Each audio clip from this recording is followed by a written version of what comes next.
Welcome everyone, I'm Doshon Farad. We're here in New York City at the Producers Club where we will be watching a live production of I Know I'm Somebody by Miss Sheepa Jordan. We'll be speaking with cast members later on.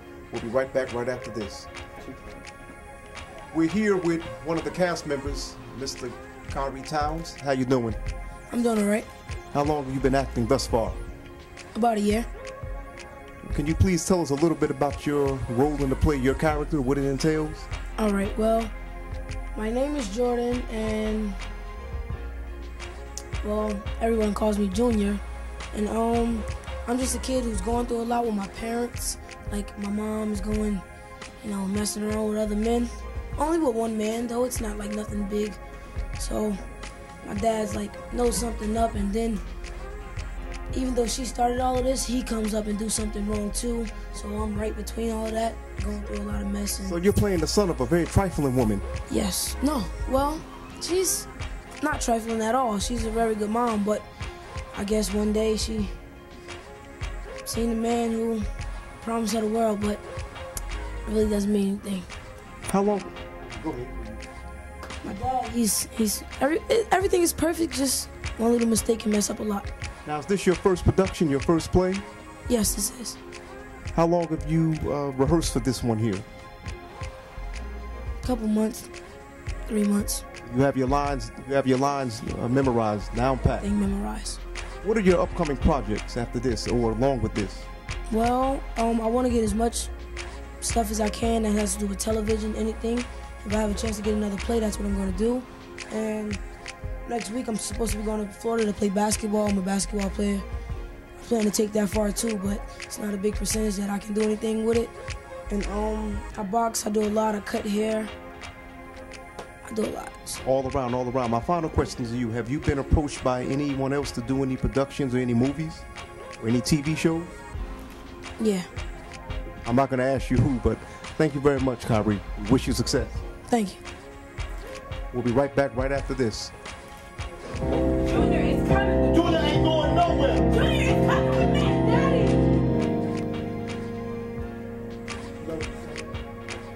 I love you too, Dad.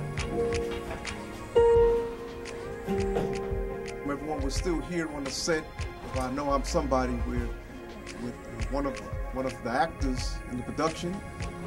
He's a veteran actor. He's been around for quite some time. We have the iconic J.D. Williams. How you doing? Thank you very much.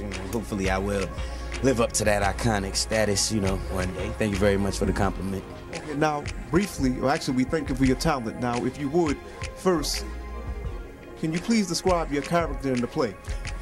Actually, the guy in the play is just, like a regular gigolo you would run into in the club. And the lead female character, she actually ends up, meeting him in the club and going home with him. And, it's just a part of the struggle that causes, the downward spiral in this character's life, among other people's lives. But, yeah. Now, we've seen you in various television. We've seen you in various television programs. But what I would like to know, is this your very first play? Oh, no.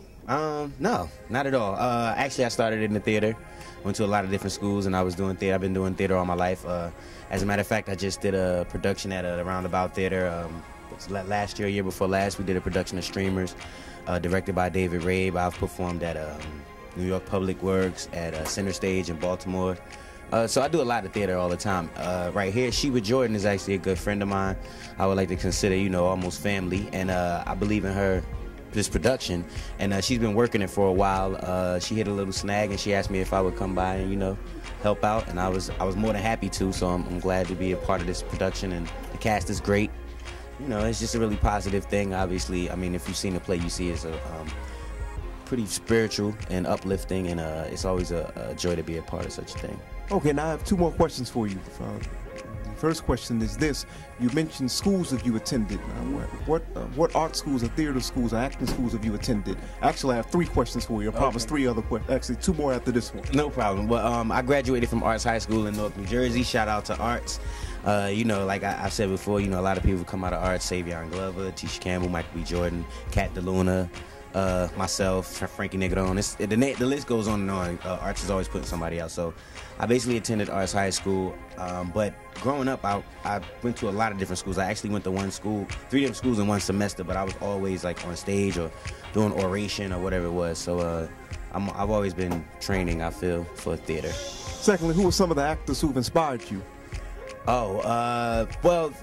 Theater-wise, usually you come and it's a pretty tight circle, so there's a lot of people who do theater, and a lot of my teachers and theater directors really push me into to honing the craft of acting. But if I have to talk about the industry that I'm in, which is overall television and film, I try to follow Mr. Sam Jackson's work ethic, Don Cheadle's focus, Leonardo DiCaprio's versatility. There's a little bit of everything that goes into it. So I take a lot of influences from a lot of different places, even music and art. So.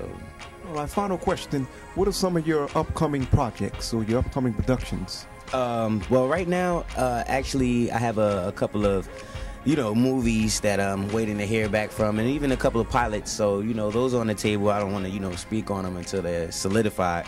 But independently, I have a bunch of independents floating around that some of them I produced, some of them I've directed.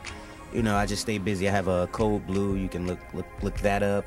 Also, there's Shanghai Hotel starring Hill Harper. There's a bunch. I've been doing so many independents and even making my own. I have a love story I'm working on. I've been working on for a while called One Love. A fight movie called Fighting the Dog. There's a lot of independents. I think the independent route is the way to go right now, especially with Mr. DeVito and Rosario Dawson and them doing the first YouTube film. Danny DeVito? Yeah, he did he and Rosario Dawson and a bunch of other people, actually Zachary Quino. They did the first YouTube film. It's the first movie on YouTube. It's an hour long, so now that format is open for people to use, so I'm definitely planning on taking advantage of that also. J.D. Williams, we appreciate you joining us here at the Movement Magazine. We'll be right back right after this. And what's your idea? I'll tell you what. Tell your girls good night, and I can show you better than I can tell you. I don't know about all that. I don't know you like that. Come on, just live a little bit. I won't bite. I mean, unless you want me to. Oh, okay. Well, listen, my girl's gonna sing, and I don't want to miss it. So we'll go after that. Okay.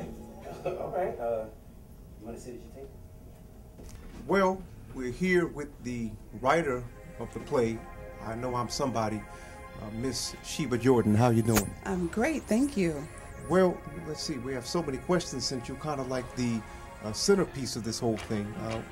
And by that I mean I'm not at all taking away from the other staff members, but since you are the writer, you're kind of like the, like I said, you're at the head of it.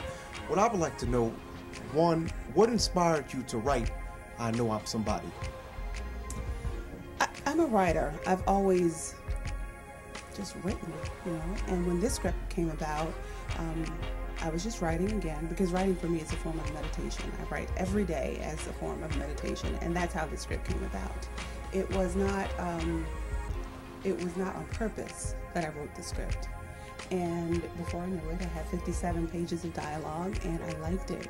But it was written in 1997, and I didn't revisit the script again until 2007. And when I read it, it was awesome and amazing. I couldn't put it down. And that emotional journey that I experienced reading the script in 2007 was something I wanted to share with everyone. And that's what inspired me to go ahead and produce the play. Okay, now fine. So that was a 10-year hiatus.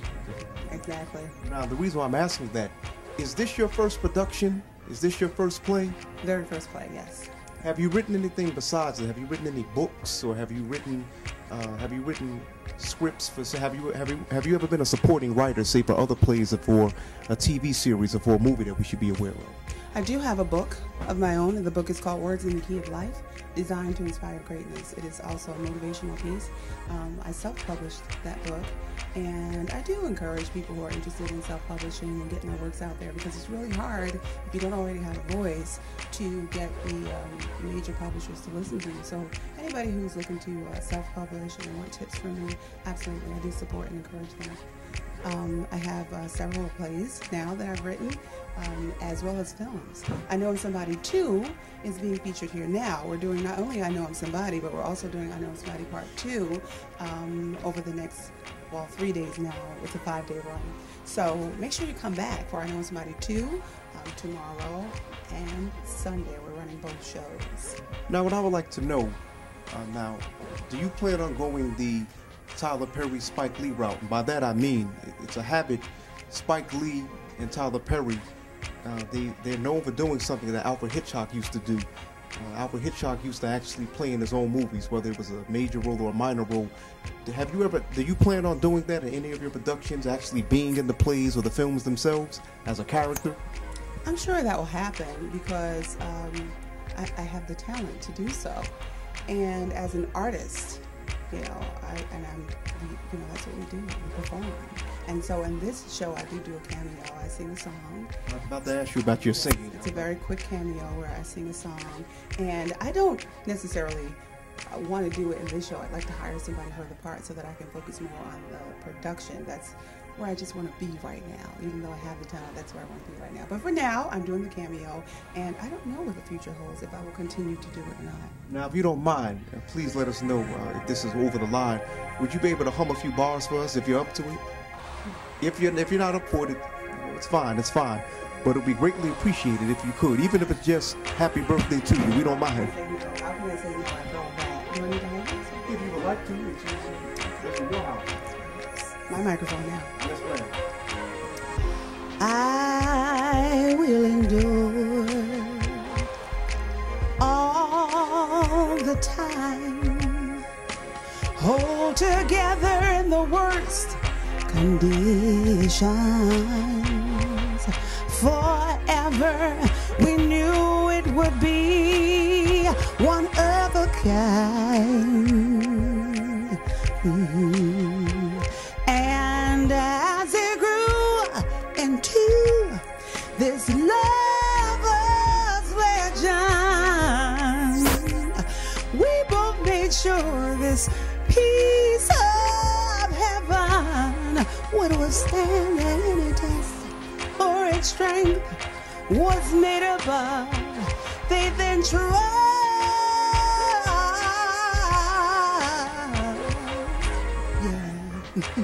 They say when black folks sing, they make you feel their pain. But thank you very much, Miss Sheba Jordan. Thank you for joining the Movement Magazine, and we wish you much success in your career. We also wish your cast members in any production you do, we wish you much success as well.